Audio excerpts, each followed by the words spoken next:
మిత్రులారా, ఉత్తర తెలంగాణ నుంచి గోదావరి నది,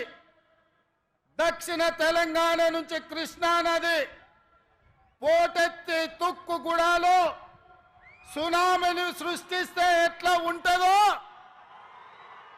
వందలు వేలు లక్షలలో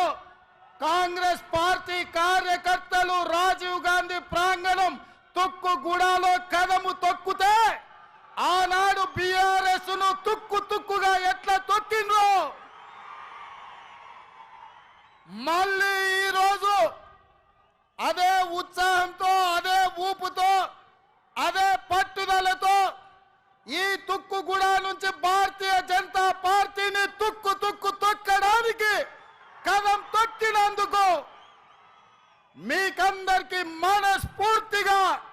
హృదయపూర్వకంగా నమస్కారాలు తెలియజేస్తున్న మిత్రులారా.